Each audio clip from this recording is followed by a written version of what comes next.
Welcome to Rock Shop Talk. Our show talks best practices, fun anecdotes, and the latest cutting-edge technology in our field to kick your screen printing gears into hyperdrive. Today's episode features how to market your screen printing business. Thank you so much for joining us today. We'll be right back.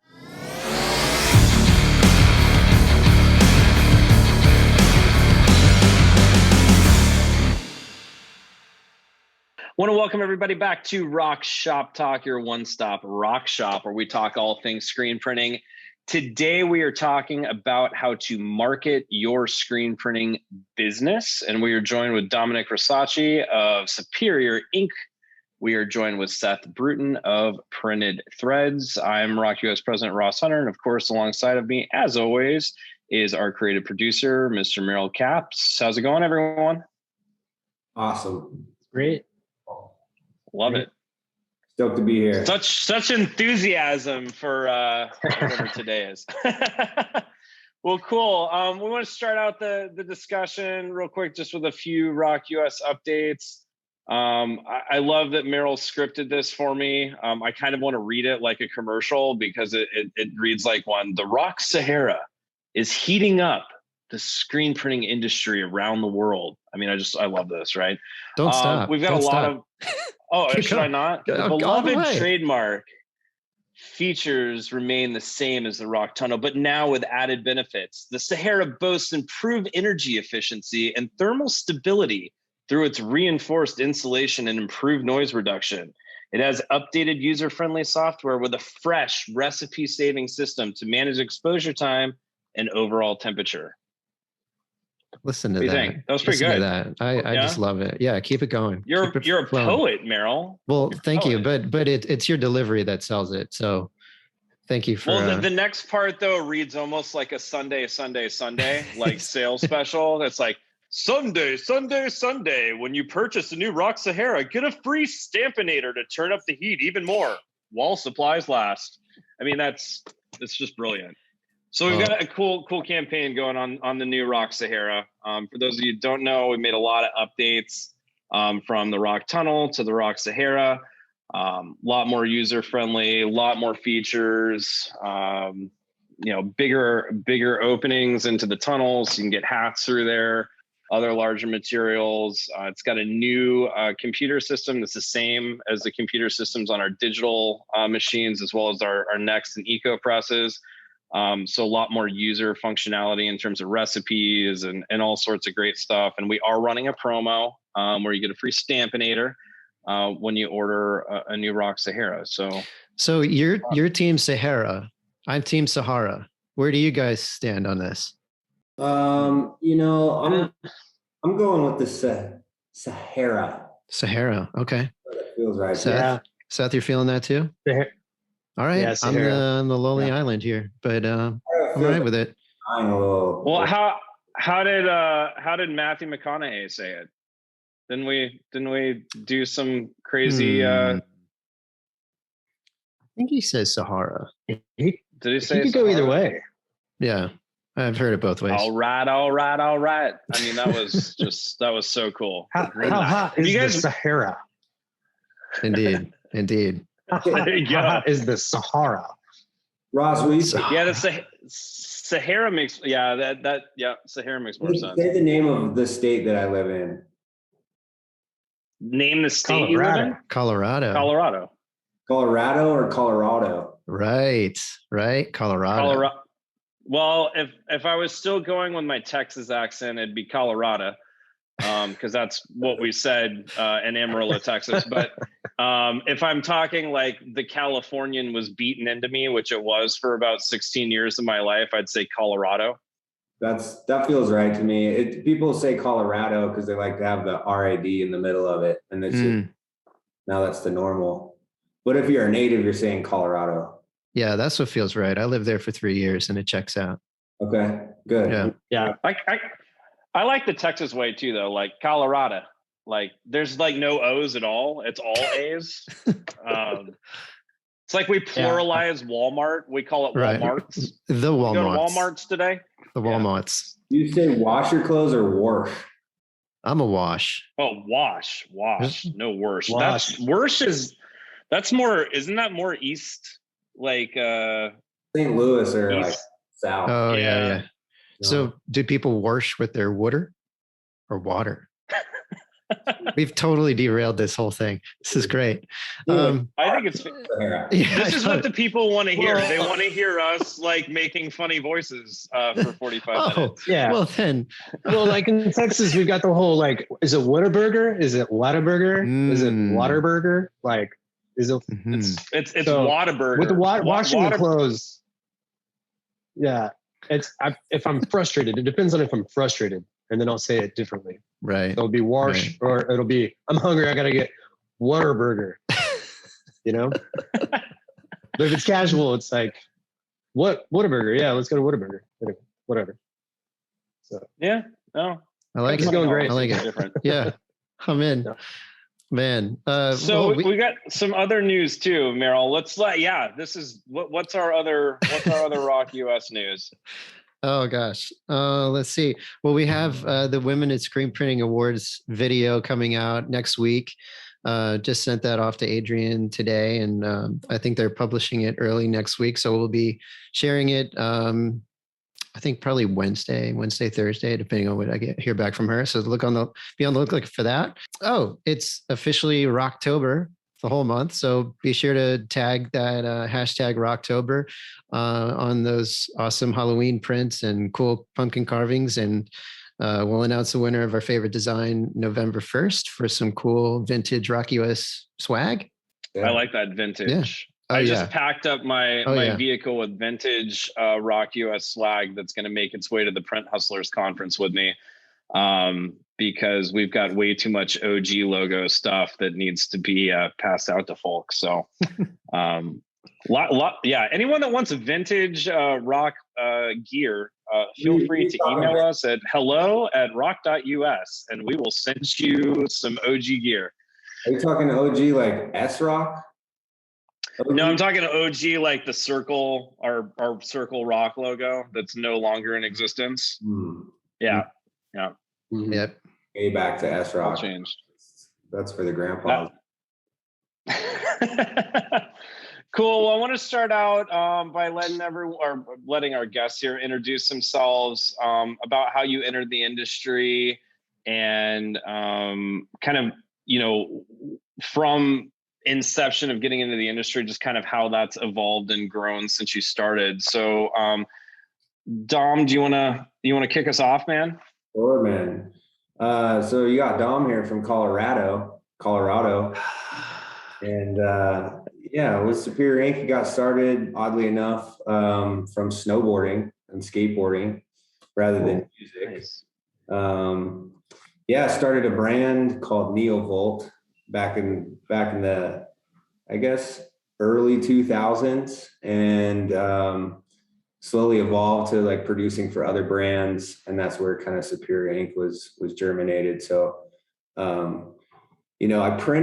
broke my wrist snowboarding and had a cast on for like 7 years straight, and and that was mainly attributed to just manually printing and like pushing a squeegee for day in and day out. 7 years? 7 years, dude. I kept like cutting off the cast early and just being a kid, So for us, like upgrading to an automatic was huge because it saved my my limbs, and so we switched to rock in 2014 or 15. We have one of the first rocks to the U.S. It was like a trade show press, and that was when we made the switch over, and so we've grown, and we have 3 presses now, and that's the little snapshot story for us over here. Nice. Are you still focused on your own brand, or did that kind of evolve into printing for other brands, printing within, you started kind of in action sports? Did you go into that? Like, where did it go from that brand perspective, kind of maturing into where you're at today? Well, it was a different time. Like even, 6-7 years ago was a different time. We would not be like marketing on the internet, would be going into snowboard shops, selling and like holding inventory. And it just became more lucrative and more of a passion to like build brands for other people versus yourself. Because, you're focusing on one avenue versus breathing like that life and passion into, you know, tens, if not hundreds of companies now.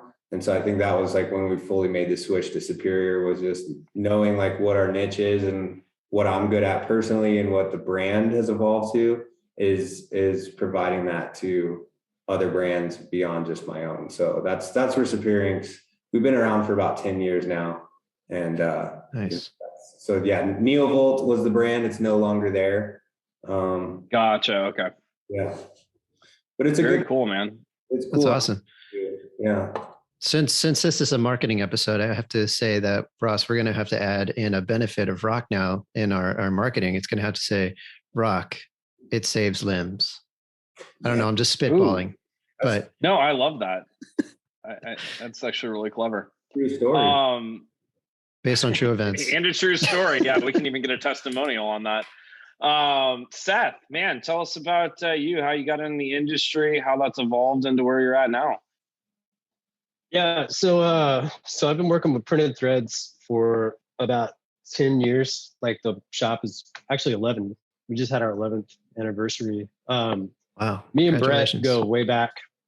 Thank you. Me and Brett go way back to like high school days. And anyways, we had like a small screen print operation called the Merchandise Factory, like in the early 2000s. He ended up selling that. Me and him toured for about 10 years after that with different bands. And then he got, found his way back to Texas. I had to settle down from touring, so he started printing threads, and I just hopped on board with him like I did in the past. And from there, I got a lot of experience in the industry, was production manager for our shop for a little bit, kind of dabbled in outside sales and all that, helped set up our screen room operations and everything. And then he moved me to the marketing role in probably 2018 or 2019. And from there, I'm actually working with the Creative Situation now, which is our sister design agency that we started. So for the past couple of years, I've been doing marketing for printed threads. And now I'm working with the Creative Situation. So we do marketing for printed threads and a couple of other people. Made Labs is one of them that just started up. And yeah, we got a couple of other people that are kind of on our roster. So it's been exciting, which is cool. So, that's awesome. That's awesome, man. Be sure to check out the Made Lab appearance and the Women in Screen Printing Awards video coming out as well. Oh, yeah. Yep. Good times. So I have a question for everybody, kind of go around the room here. Can you share your personal definition of marketing? What is the ultimate goal and point of marketing in your mind and perspective? So I'll start that one off. I always say marketing is like an educated form of gambling. Right? You're throwing money at different verticals and you're seeing what sticks, and you don't really know the right recipe, and you never will. But sometimes you hit big and sometimes it flops. And that's what marketing is to me. Dig that. Gambling. Interesting. Yeah, interesting. It certainly does fit that. All you do is like throw money at different things. In one way or the other, is if it's not monetary, it's like time spent. Mm-hmm. Like the things that you think won't be successful often are, and the things that you think are absolutely going to kill it are a flop. So it's just right. It's just like this.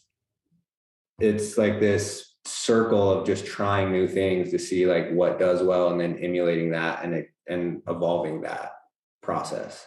Very cool. That's what I think. Talk about creative, man. I'm always like inspired and stoked on what you guys are doing, and that's what's cool. Like feeding off. Thanks, man. And getting inspired. So what's your form, dude? What's your definition?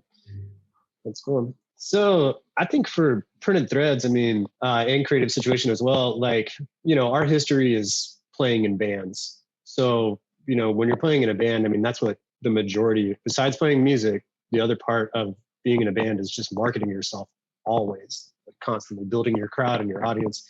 So for us, it's like marketing is building that audience and building that community and foundation, kind of that tribe.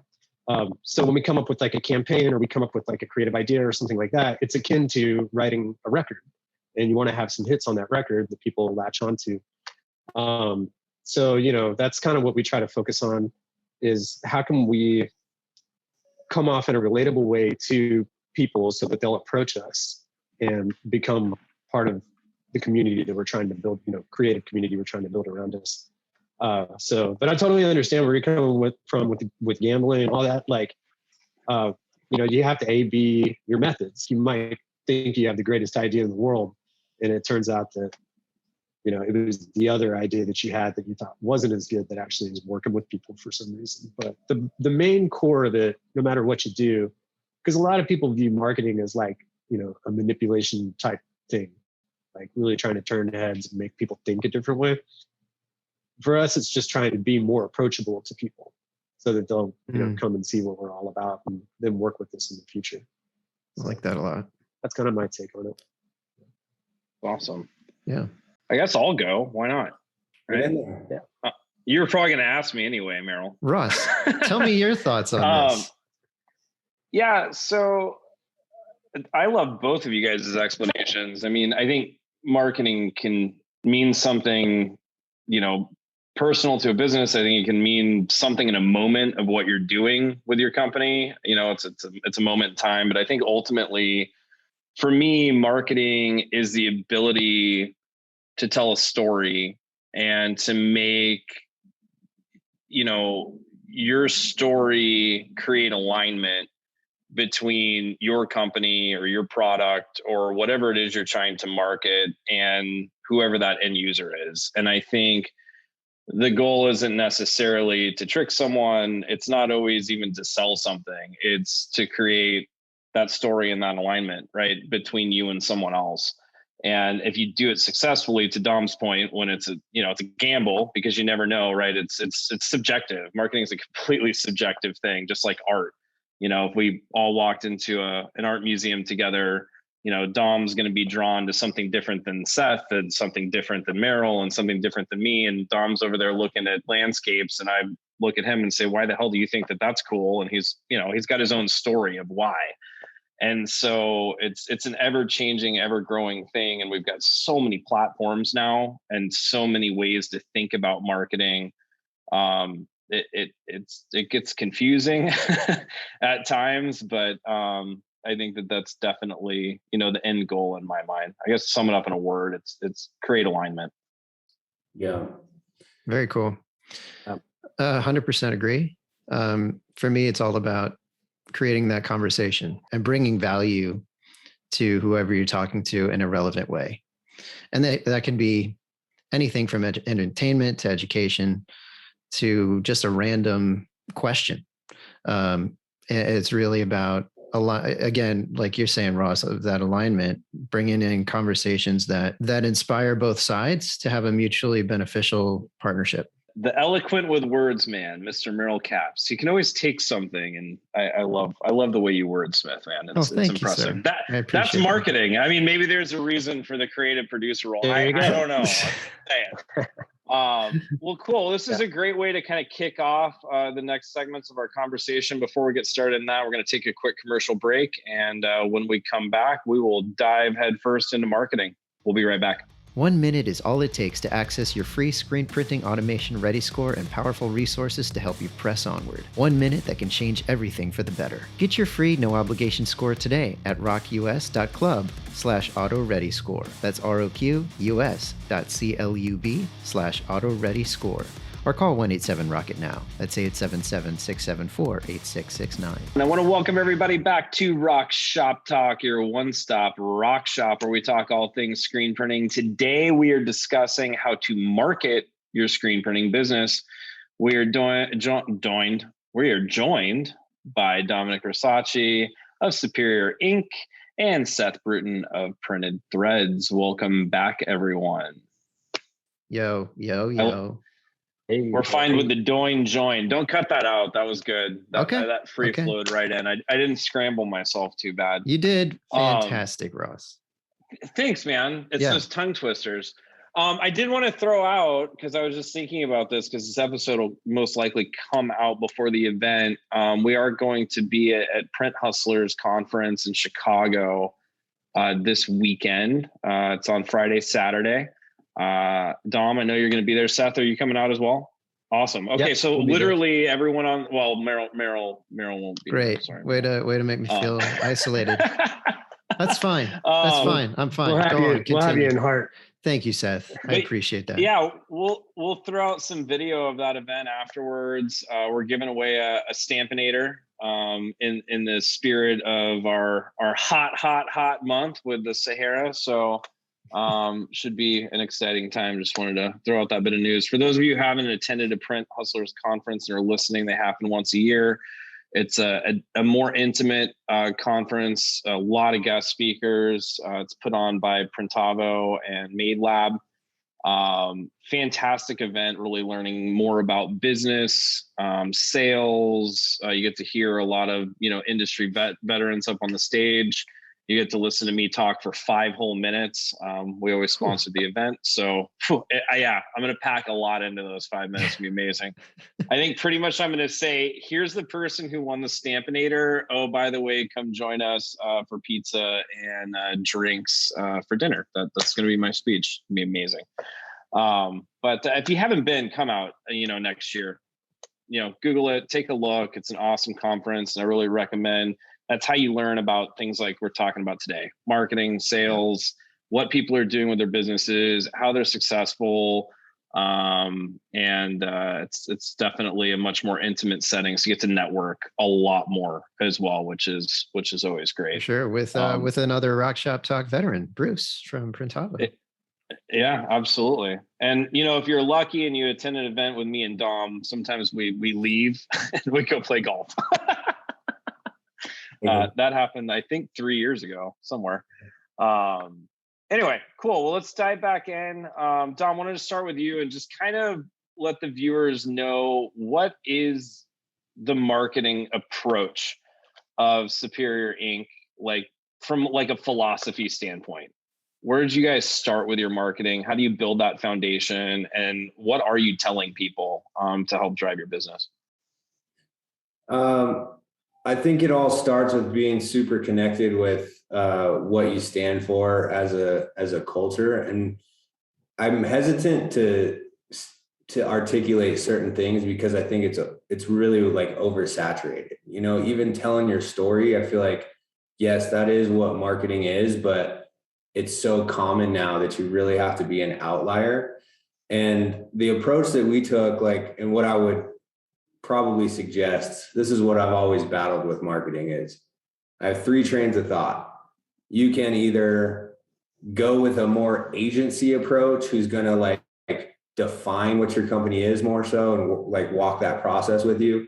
You can go with an individual who's maybe you bring somebody on who's a marketing specialist, or you bring somebody from the inside that maybe you grow and nurture to be a more spokesperson for your brand. And for me, I've always had this complex of what's the best approach with that. And again, going back to the gambling, I've thrown money in all these different hats to see what works the best.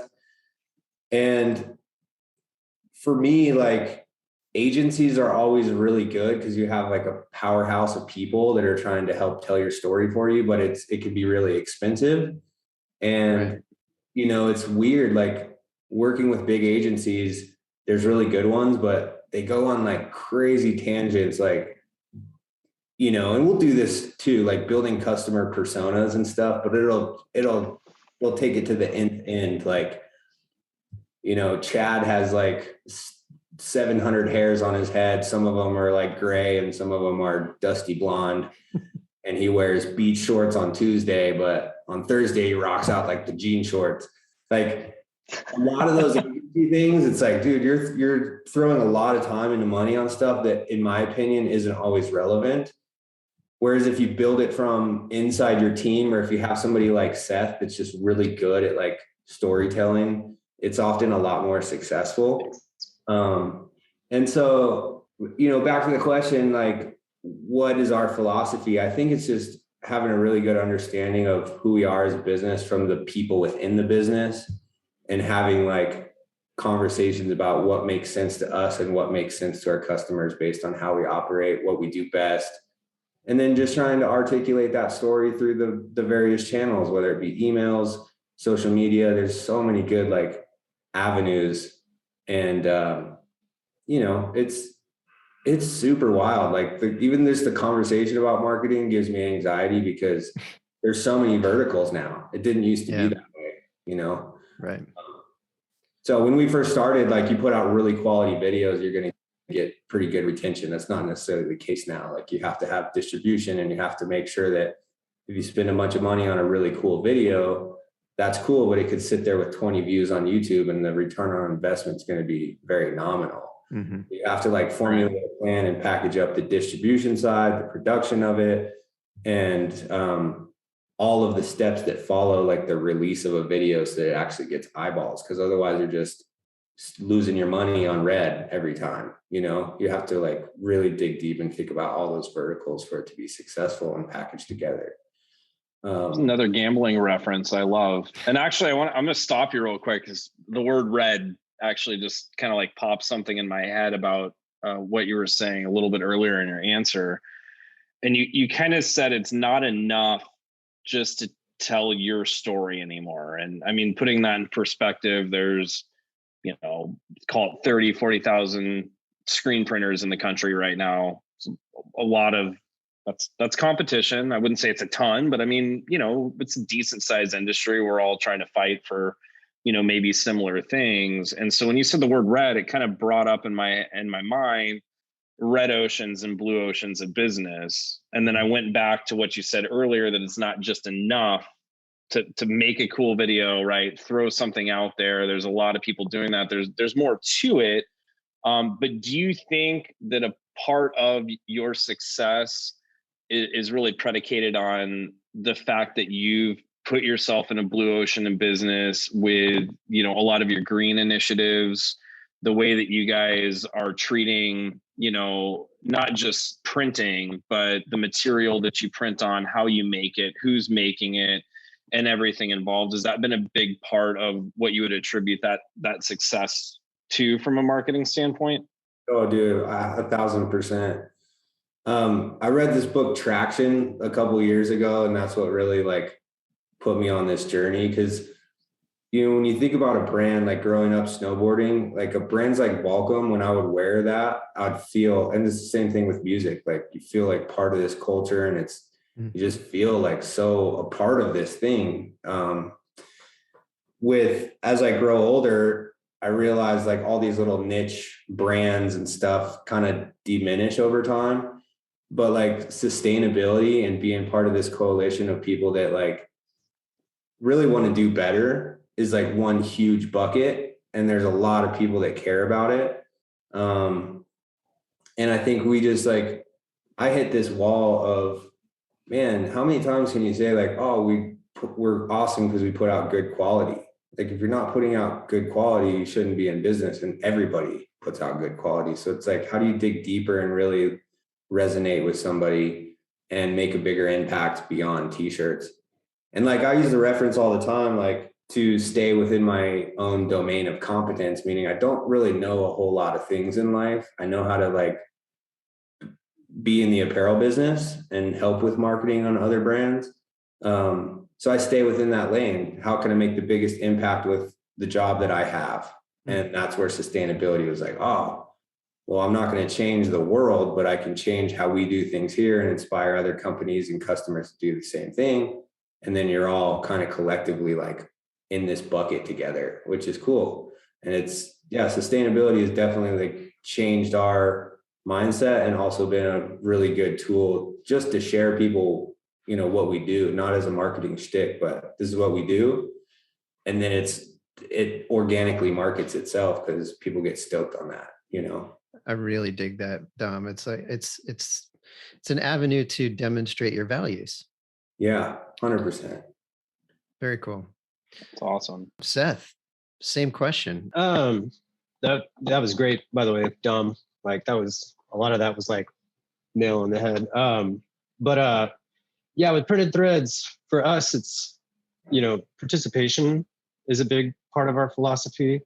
Like being there, getting involved with the people that we want to work with or we want to be around. I think that education is a big part of our marketing drive. You know, answering people's questions or giving them the resources to answer the questions themselves before they even come to us. And then I think the other thing is just relevancy. Like and that's a really difficult part because it's part of the creativity part of it. Like we want to kick up a little bit of dust and we want to make a little noise to get noticed and, look interesting or whatever. Yeah. But I think the big key turning point that really changed our mind about marketing was the participation factor. And because of that, now we work with organizations like Visit Fort Worth. So if there's like, if something needs to be hosted, fortunately we have a space where we can host that event. Or if they need, live printed t-shirts or something like that, then we can get in the mix, and it puts us in the presence of other people that we can network with. And it's those kind of partnerships that we've been forming over the years. And it's simply just because we showed up to say, like, there's an organization called Here Fort Worth that kind of focuses on the whole music scene of Fort Worth. So you just show up and hang out and meet people and figure out how you can help each other, because I feel like Fort Worth is a bizarre community where artists really want to help each other. We don't want to compete with each other. We want to figure out what that is. And so it's one of those things, like if you're standing back from the crowd and trying to get their attention with a big billboard or a big sign or something like that, it's going to work. But if you actually get down on the ground level with, these kind of, with these little parties or these little hangs that are happening or, something like that, even if you don't know anyone there and you kind of poke your nose around and you're like, what's going on here? What relationship can I build? That's a big part of our philosophy, is just being in the mix and forming those relationships. Fantastic. And it's the other thing too with marketing is, for us, is it's very, how can I word it? We're not sitting here just trying to sell t-shirts and sell the product and all of that. Like, we're trying to, build trust and form relationships. Like, even if we can't help somebody with t-shirts, like, can they rely on us for, help in another way or something like that? And that's what we want to community building. Yeah. Awesome. Yeah. A couple takeaways, Merrill, before you cruise back into this, if you don't mind, that were kind of interesting. You kind of said, Seth, like, you can't just put a billboard up anymore. And it's interesting, for a lot of people getting into business for the first time. I mean, you guys are veterans, you've owned your companies and worked at them, 10 plus years. A lot of our listeners out there, people that are just getting started, right? They just got their first auto, or maybe they're not even there yet. They're here listening, to you guys saying, man, this is where I want to be. And a lot of times, folks get into business. It's like, okay, I need a website. I need a Facebook handle and an Instagram handle, and, God, these days a TikTok handle, and I don't even know what all the social apps are out there, but you do all that, and it's more or less a glorified business card because no one really knows about you. I mean, there's ways to go viral and people have done it, but I love what you said about getting out in front of people and joining groups in your community, in your state, in your own industry. We just got done talking about, the event that's coming up this weekend, and it's like, you guys are both going to be there. There's a reason for that. Mm-hmm. Right. And even networking within your own industry provides you that continued education. It gives you ideas that you didn't have before. You find so many entrepreneurs, I mean, I'd say the really successful ones are all about self-growth, personally and then within their business. And that's all through networking. It's all through people meeting people. And I think that that's just such a huge takeaway, that people forget that marketing isn't just sitting behind a computer and pressing buttons. That anymore, I think it's become almost more important to get in front of people, because we all sit with these damn devices in front of us all day.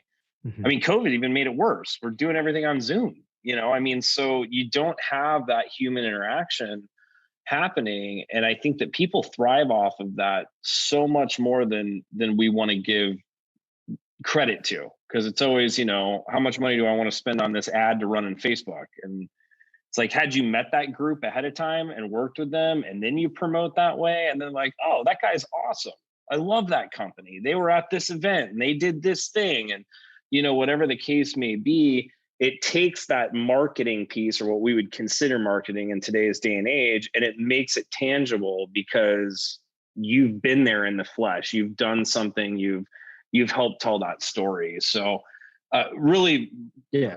great said. I appreciate that. I just wanted to sum up what I heard, because that was really refreshing to hear.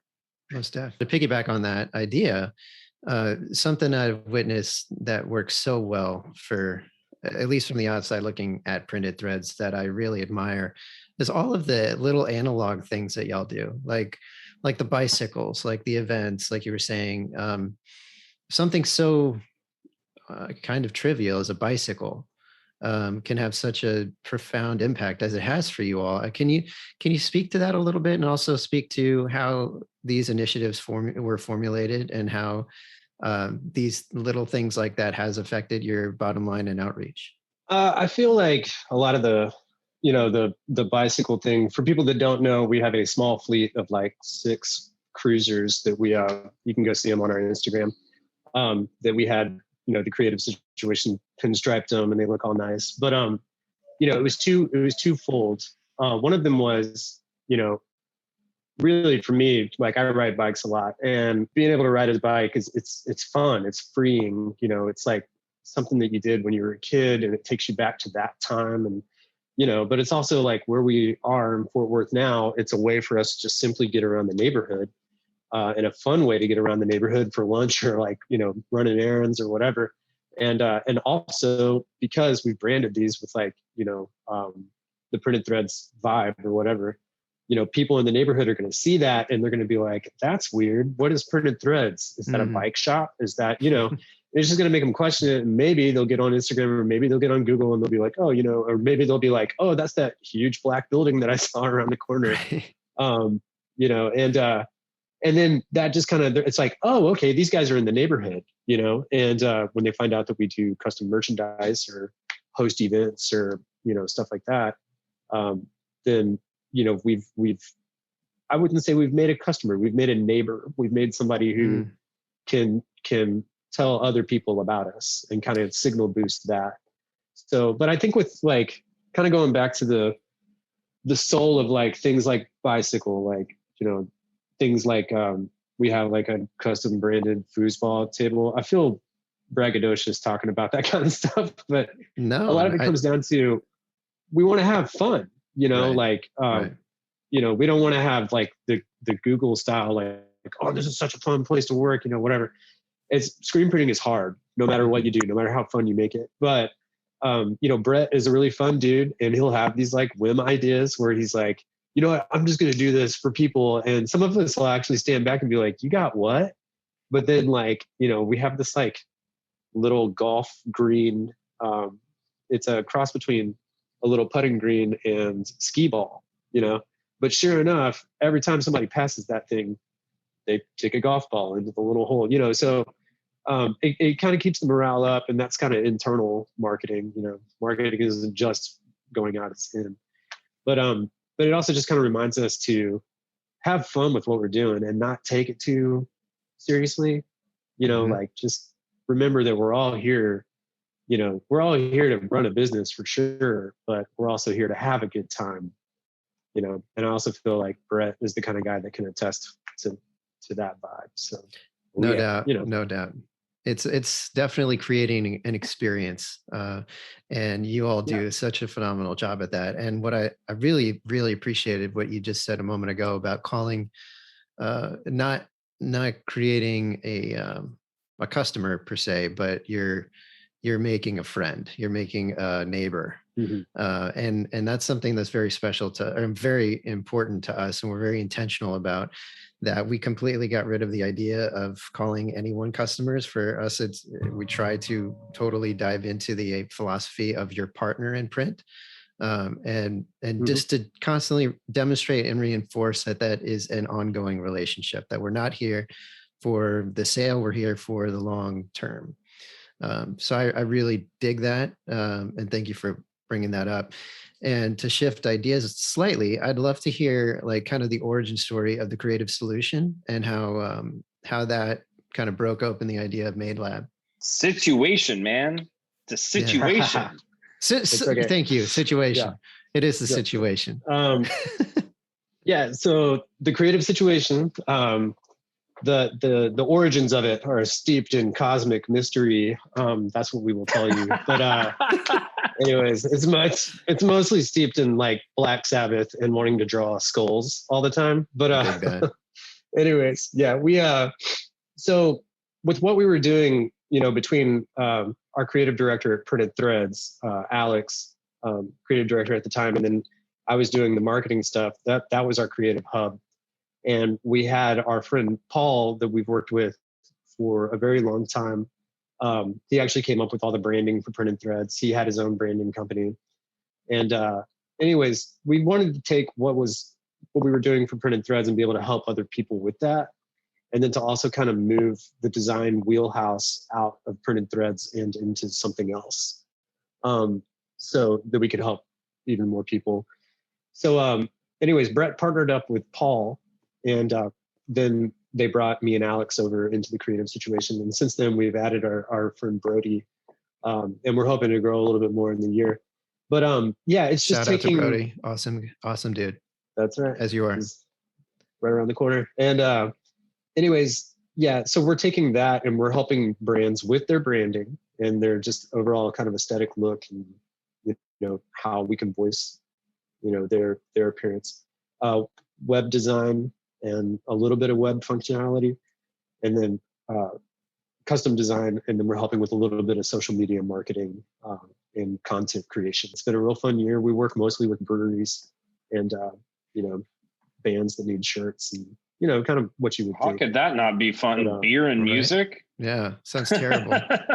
I can't complain, guys. It's pretty rad. So, but yeah, it's but we kind of took like the philosophies of Printed Threads and kind of like transitioned them over to this new thing. And it's definitely a new, like we're still like growing and establishing ourselves as a company.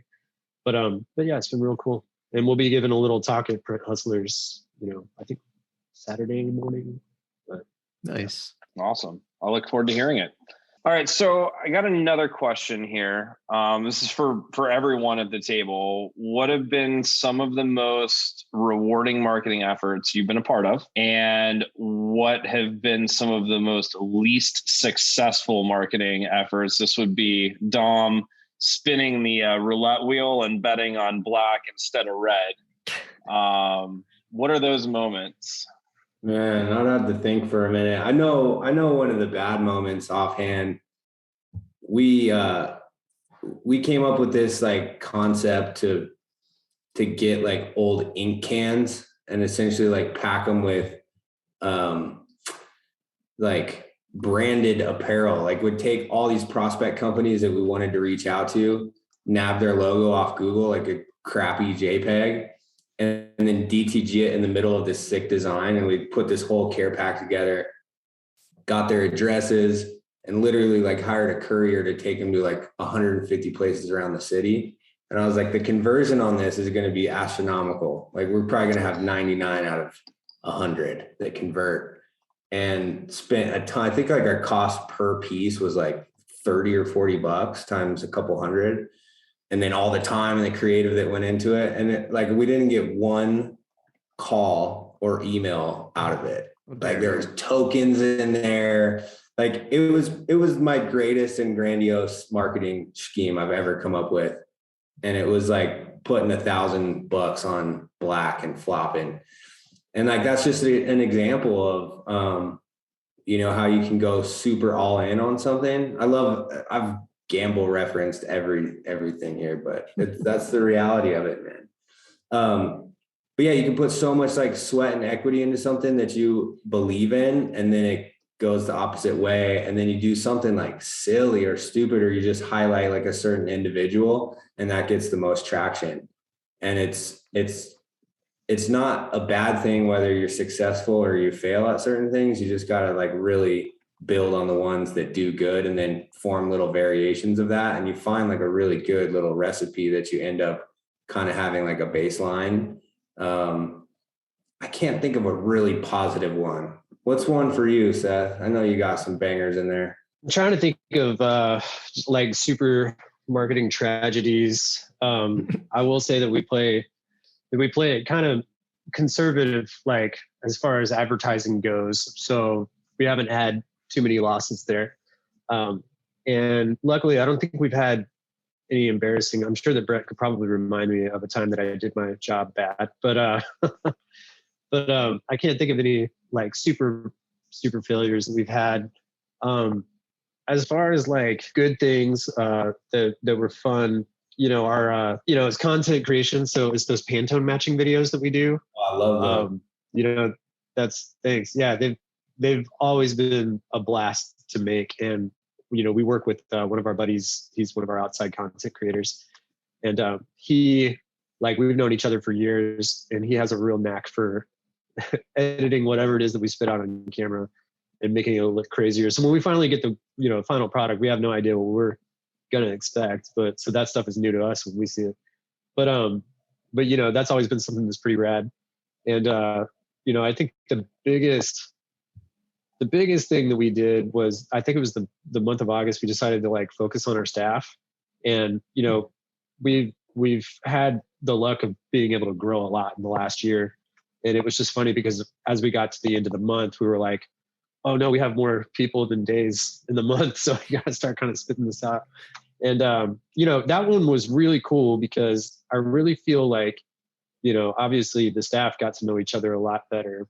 And then our customers got to know who was actually making the shirts and be reminded that we're not just this factory in a box, sitting on I-35. And, that was something that was, just kind of wholesome, for printed threads and for the team, kind of brought us back from trying to spit out all this like super creative stuff. It was more about people. So, luckily we haven't had too many marketing failures. Really for us, it's just all about the consistency. Like we just have to constantly be sticking to our schedule. So do you feel like you go, like your foot on the gas pedal and then business picks up and you're like, oh man, we need to pump the brakes a little bit.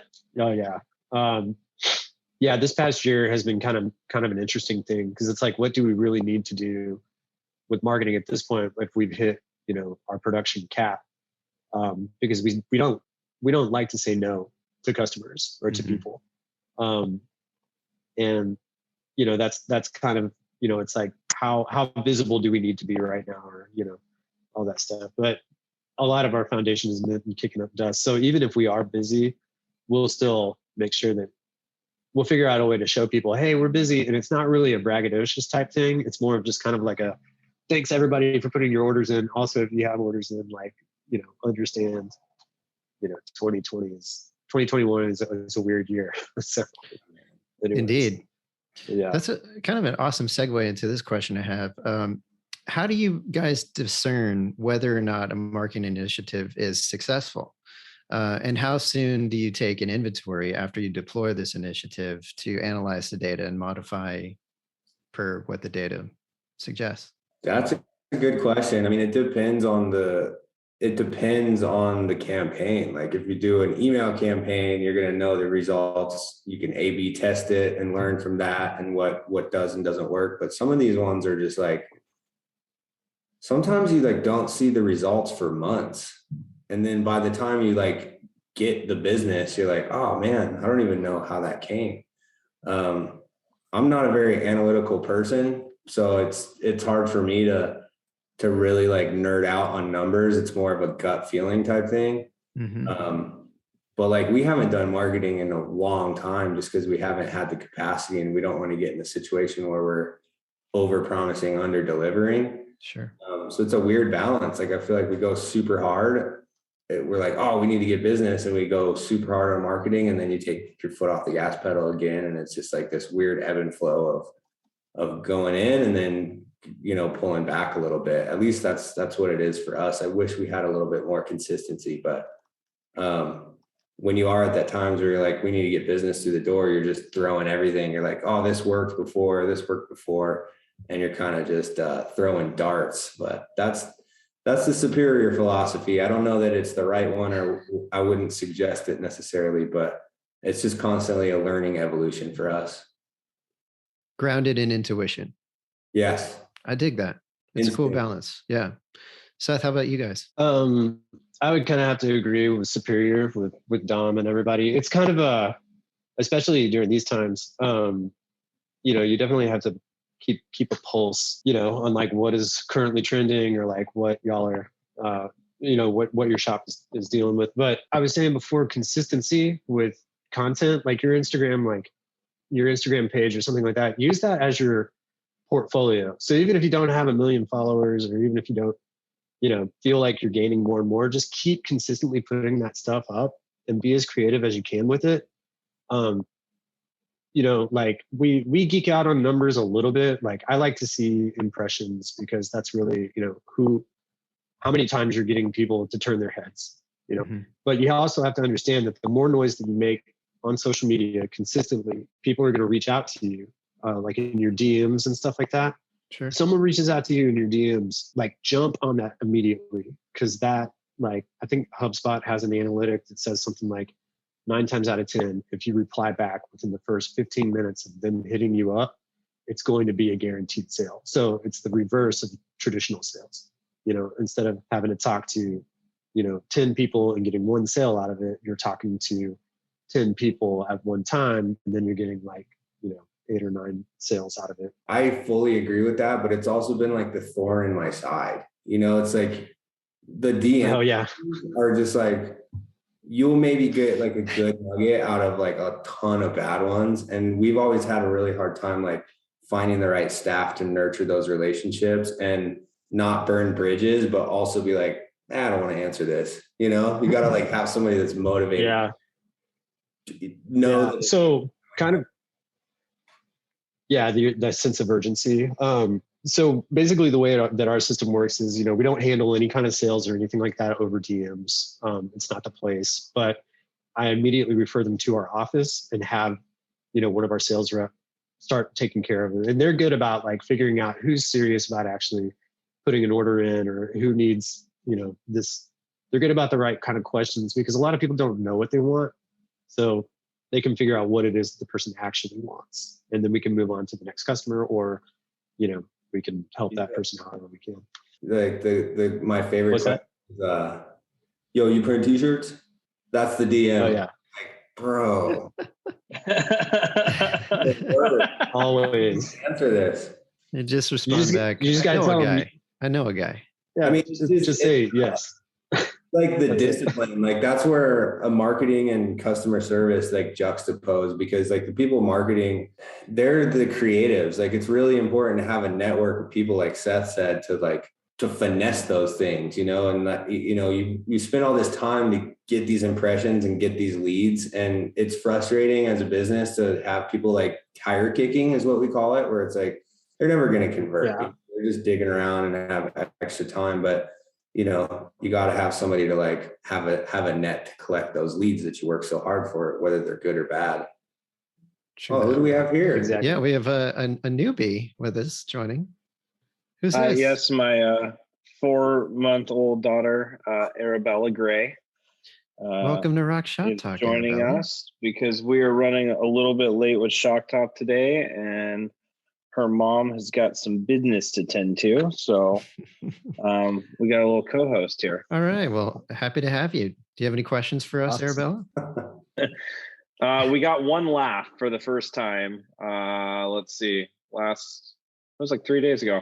Nice. And it was a good, solid one. I got video. Asher, my son, who's 6, was being pretty hilarious and jumping all over the place, and she just started cracking up. So that's awesome. That was our first quote talking ish kind of moment. Very cool. Should we take this opportunity and take a quick commercial break? And when we come right back, we will continue to talk marketing and screen printing. We'll be right back.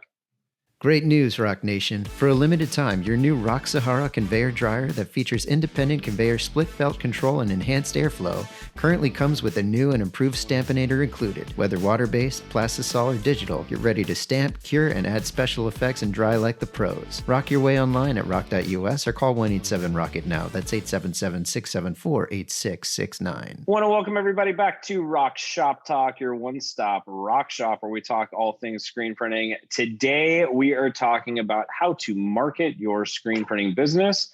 And we are joined with Dominic Rosacci of Superior Inc. and Seth Brewton of Printed Threads. I'm ROQ US President Ross Hunter. Alongside me today is my daughter, Arabella, Miss 4-month-old, and of course our creative producer, Mr. Merrill Caps. Welcome back, everyone.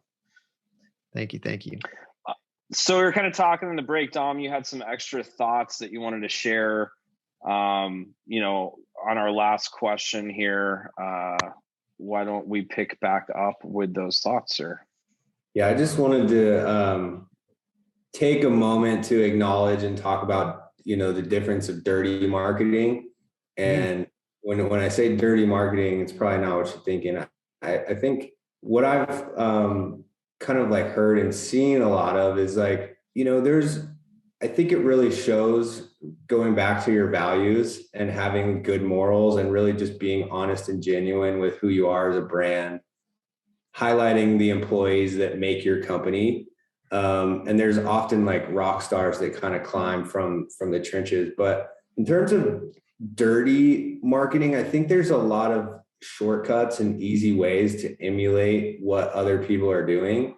And I think why like Superior Inc. and Printed Threads, Oklahoma Shirt Company and Kong, like I feel like we're all in the same kind of like bucket of just friends that like to BS and have fun together, and we can kind of just riff off what each other are doing and get inspired. But there's also ways to, with SEO and things behind the scenes to really capitalize on other people's successes and maybe like not an ethical way. And I'm not saying this is like happened to us or I'm bitter about it, but I just think going back to being a really genuine person and highlighting all the like fun aspects of your organization is probably the most healthy way to, it may take a little bit more grind and have longer like returns. But I think often when I've found shortcuts and people just like little quick like tricks to try to get to the finish line is not necessarily the way to do it. And that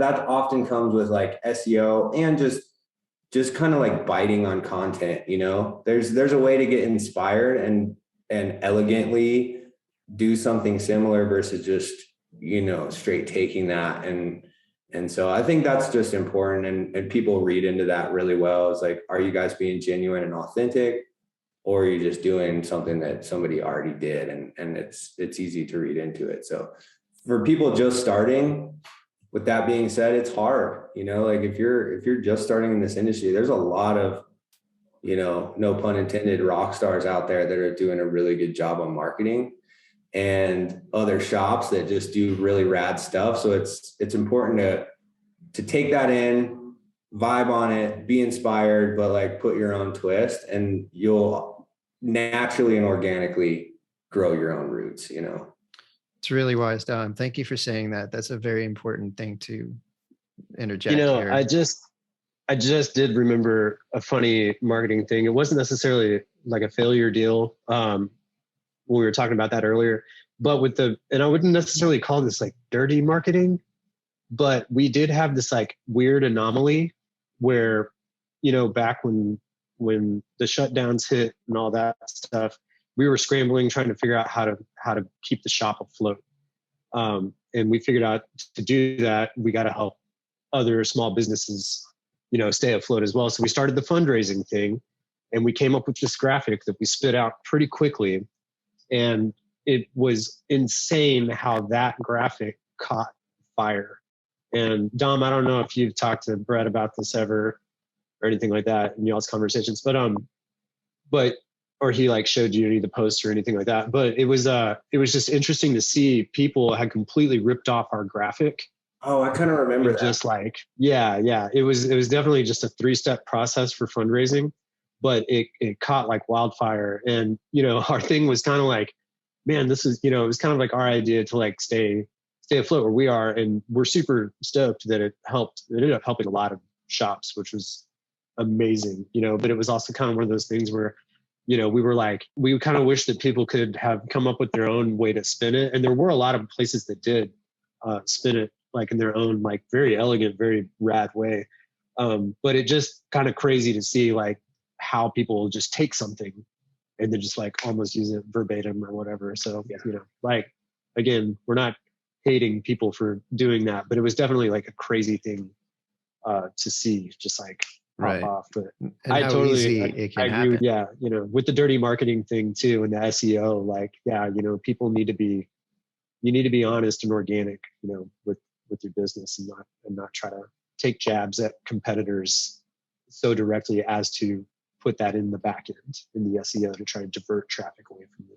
Yeah, For sure. So 100%. you got a good That's point. one of the things I know we take big pride on, and what we do is really keeping it above bar. I mean, just like you guys in screen printing, you know, from the machine manufacturing standpoint, we have some competition. There's not a lot of players in the industry. There's 4 or 5. And, you know, our goal's always been to stay above bar. It's about us. It's about our partnerships with our partners and what we're doing. And, you know, not saying, hey, we're better because of this, this, and this about another company. You know, it's either about the tool or it's about a relationship, and that's it. And, you know, every other manufacturer out there, they have great businesses. And I think that that's a really special, cool thing about our industry is, you know, it's all great. It's just, you know, where do we fit and how do we talk to, you know, our potential partners in order to tell that story? And that's what gets me back to that story. It's like, if you want to be a part of our story, you know, and you want to rock, right, then you know it. If you don't, and, you know, you go another direction, we support you. And I think that that's what's cool about what you guys are talking about. It's not, people see through talking smack. People see through the dirty tricks. People see through, and it's actually counterproductive to what you're trying to do. People do not want to work with people like that in general. So really good tidbit of advice there. Don't slam your competition. Yeah. You know, absolutely. On that topic, I do have a follow-up on that. How do you guys think that the industry as a collective could better support each other itself when it comes to marketing? And what do you see coming out in our field that you would like to change, if anything? I think there's like, to be frank with you, I think there's more support than there's ever been, almost to the point where it's overwhelming, you know?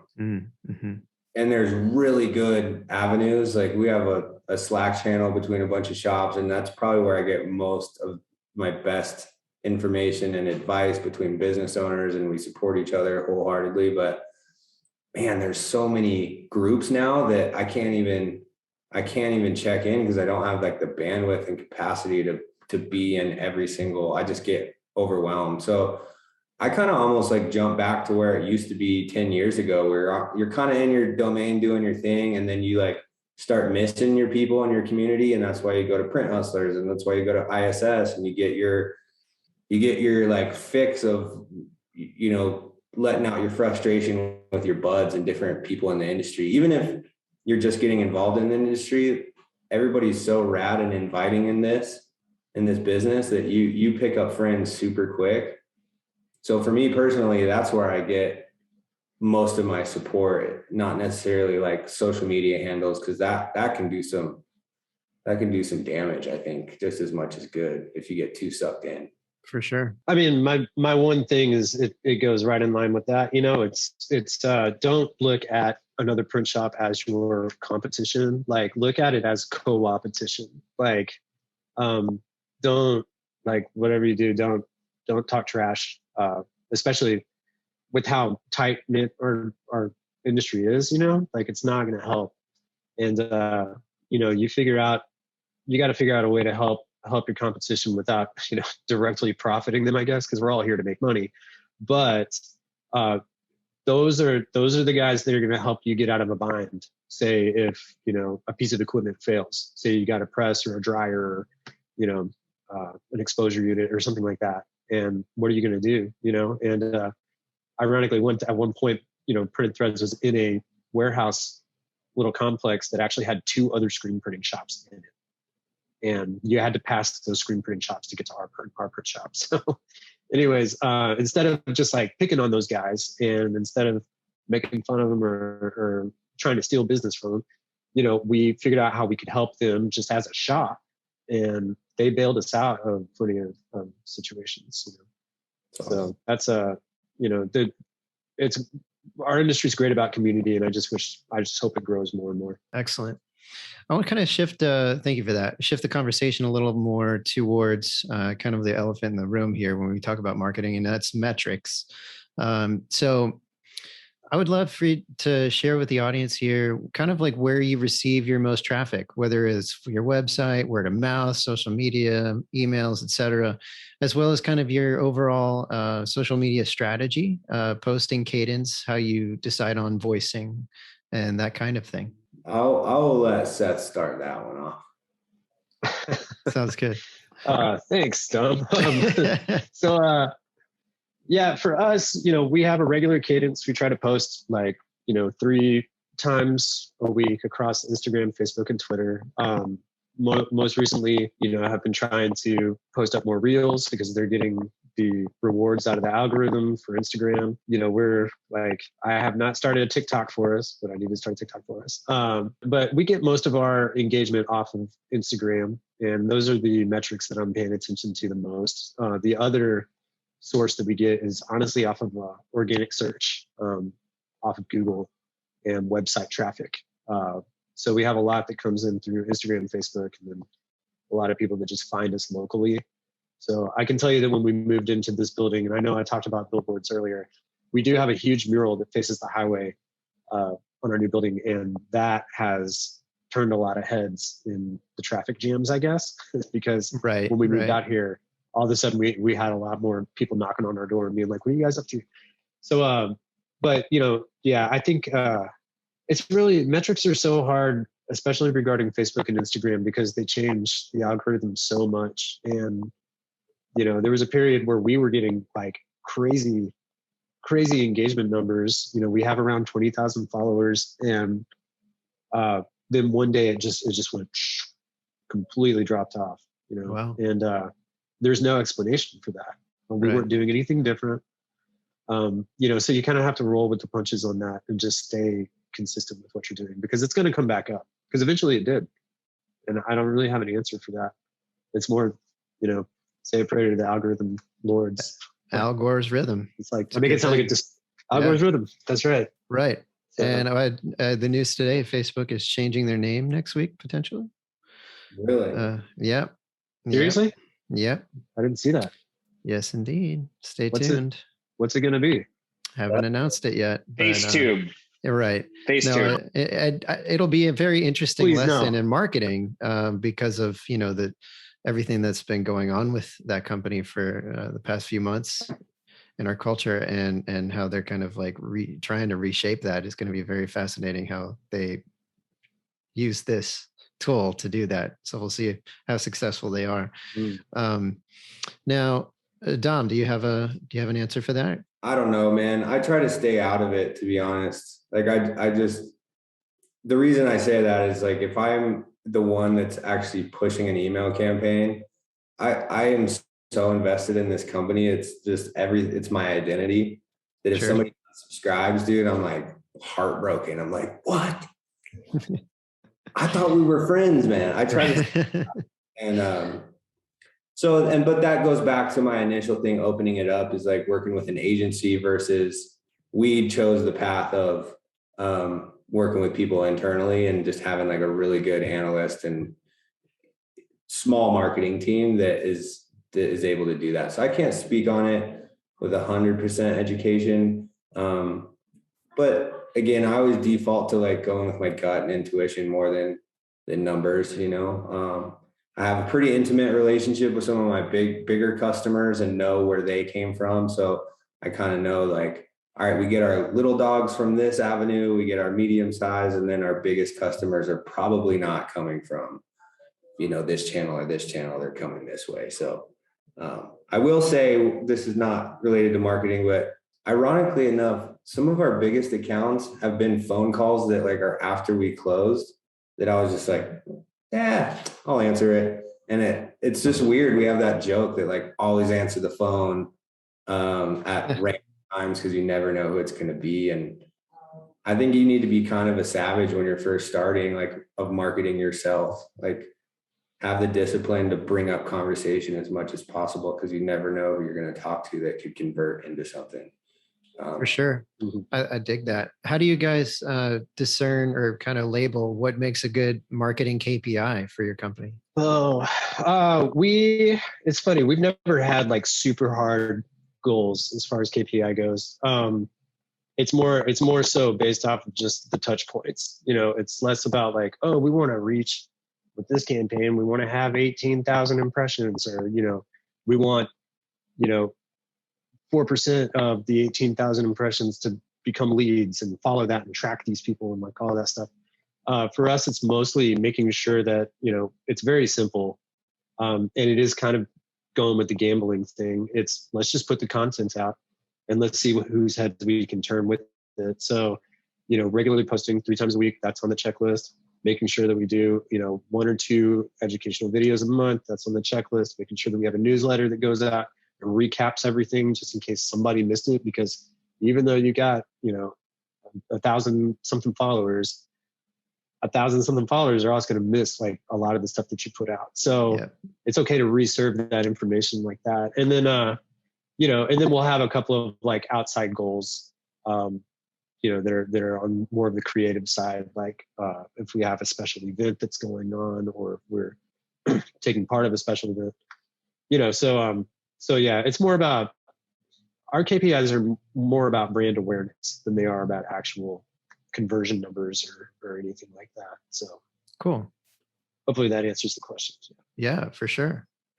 Any particular thing from you, Don, KPI wise? Not to be the pessimist, man, but KPIs just irritate me and disappoint me most of the time. So they certainly do that. Oh, dude, we put so much love into this thing. Like, are you kidding me? Right. But that goes back to just like kind of nose to the grindstone of, oh, this didn't work. Let's try something different and evolving it. But yeah, I would lie if I didn't say it. It's just sometimes analytics and stuff get a little bit confusing and frustrating, and it distracts you from, I think where I'm coming from that is I love being creative, and I love putting out like stuff that's like passion driven, and it always does the worst. Like education, to Seth's point, always does the best. Yeah.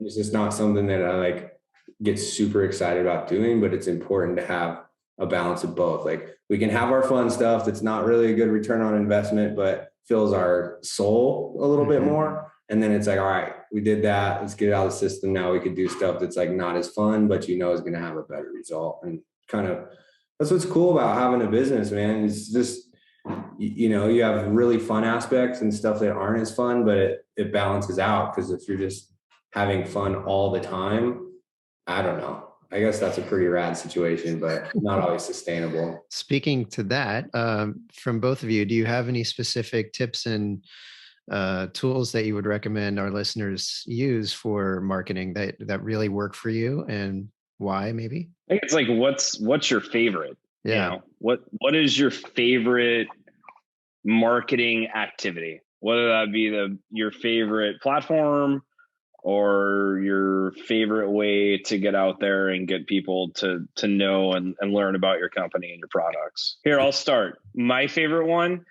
is trade shows and networking events, bar none. I feel like we get the most value out of physically being in front of people, shaking people's hands, talking to them, learning about their journey, their business, their dreams, their goals, and how we can best align ourselves to help them get there. So that for sure is mine. And I'm known as the event guy. I love planning events. So do you, don't you? We are definitely doing that. She concurs. Stay tuned. For us, I would just say, again, maybe not like the highest success rate, but just filling the stoke tanks up of doing fun, goofy stuff with employees around here, where we just like start shooting a video randomly and it pisses Gordy off because he's like, dude, we're trying to get stuff done back here. And it's like, well, we got to do this too, man. It's important to show people what we're doing. And you're kind of like battling the people that are like trying to hit deadlines, but also being goofy. And it's just fun to get people involved. And then when the content comes out, he's like, oh, sorry, I was being a jerk. This is actually pretty fun, and it gets him involved too. So I think that's the shooting videos and just being silly and just being ourselves is my favorite aspect. Kind of that behind the scenes look. Yeah. I like that. I guess the two things, like, you know, building, like creating content, video content is always fun because we're just, you know, most of the time just kind of riffing, doing the creative thing. And, you know, then kind of getting the feedback on whether or not, you know, that was totally ridiculous or if it was, you know, totally like rad or something. And then the other thing, kind of piggybacking off Ross, the live events. So in the past, I used to like do all the production for our live print setups. And that was always fun because it's like, you know, for Printed Threads, obviously we cater to a lot of music festivals, a lot of beer festivals. You know, we went down to South by Southwest and printed like 900 shirts or something in 2 days across little, like, I think it was 6 2-block hours or something crazy, you know, and that was I always had a lot of fun doing that because it reminded me, it's kind of like, you know, I don't play shows that much anymore, but that was a way for the print shop to go out and play a show, you know. And but at the same time, you know, it's so advantageous to do live prints because you're physically meeting people. I know that can be weird now, but you're getting in people's, you know, like line of sight right there. They get to really see what you do, what you're about, and they get to hear your voice, which I feel is the most important because that's where a lot of trust is built. So very cool. Well, before we do our kind of final thoughts, I would like to share that, you know, Ross, and feel free to throw your 2 cents in here, but I wanted to share kind of our philosophy to marketing and what we approach with everything that we do, at least from my mind, is grounded in a place of service and all stems like from what I said earlier about being from your partner in print. Anything that could be served through that message is where I want the conversation to start and really reinforce that identity. Would you agree with that, Ross, from your side of things? 100% with some cries in there, unintentional cries. Absolutely, man. I think you know, it's the community too. So it's being helpful, it's educating, it's providing content that's useful, and it's being a part of bettering an industry. You know, from, you know, environmental impacts to social impacts. I think it's part of who we are, and that's a fun part of what we get to do every day. For sure. Thank you so much, and thank you for being a super dad during this podcast. That's really admirable. Before we get to that final question, is there, I would love to ask Seth and Dom here, is there anything that you would like to see more of from ROQ US marketing / less of? I can't really think of anything, which is probably a solid thing. I think you guys do a really good job, you know, like you've always stayed true to the partner in print, powering the print. I mean, all of the mottos that you guys have had and you know, language and narrative that you've spoken have been pretty spot on from the beginning. So I wish I had some criticism for you, man, but you guys are doing a pretty rad job. Well, we appreciate that, but open door policy, if there ever is something that comes to you, by all means, we welcome that. Yep. Yeah, cool. I mean, same. I think that you guys are killing it, and you know, I love the involvement that you have in the community on social, and you know, y'all step up for your partners on social media when the time comes, you know, because I think there was I can't remember, honestly can't remember if it was the ROQ US account or if it was the Ryan account, but there was some trash talk that was going down, and everybody kind of came to the rescue to be like, this is like, you're like, whoever you are, guy, you're trying to make fun of somebody who has a legitimate print shop and it's their business and their, you know, their baby, and like nobody's here for you if you're going to be like that, man, you know, like, but you know, ROQ is going to be there for, you know, for that person. So cool. Thank you for that. You know, for that shop, but it's great. Yeah, it's awesome. Very awesome. Well, you've both been very generous with your time. I really appreciate that. I would love to go give both of you an opportunity to answer this. If there would be one thing you want our audience to learn about you or your brand, what would it be? And tell people how they can follow you online. I would say for us, we always are down to be a resource, and in terms of sustainability, how you can implement that into your own business. And you can kind of follow our journey on Instagram is probably the best way. We have a little YouTube channel you can check out as well. But yeah, just Superior Ink, superiorinkprinting.com. And yeah, stoked to chat with you. Thank you so much. Can't thank you enough. And Seth, sir. Yeah, I mean, you can check out what Printed Threads is up to. All of our handles on social media is just Printed Threads. You can also check out the Creative Situation. Same deal. All the handles are the Creative Situation. Yeah, printedthreads.com and thecreativesituation.com. And yeah, we're big thinkers. No dumb questions. Like if you have an idea, bring it to us and see if we can help you out with it. Unless it's print t-shirts. Oh, right on. Well, thank you both for being here. It's been an honor. I really appreciate the value you brought the conversation. Ross says, rock on with his daughter, Bella, and in silence here. Thank you, Ross, for joining us as well today. Thank you for listening. We will be back soon. And be sure to check these gentlemen out at Print Hustlers over the weekend in Chicago. Have a wonderful trip. Have a wonderful, safe journey, and continue to press onward. Rock on. Later, guys. Rock on. Yeah. Later. Profound thanks to Dominic Rosacci and Seth Brewton for joining us today. As always, thank you for spending time with us this week, and thank you for trusting us as your partner in print. Tune in at your convenience wherever you listen to your podcast by searching Rock Shop Talk. If you'd like to request to be on the show, please visit rock.us/rockshoptalk. If you found today's episode helpful, please recommend it to a friend who you think may find it helpful as well. Please like, share, and subscribe on social media. And until next time, rockers, press onward.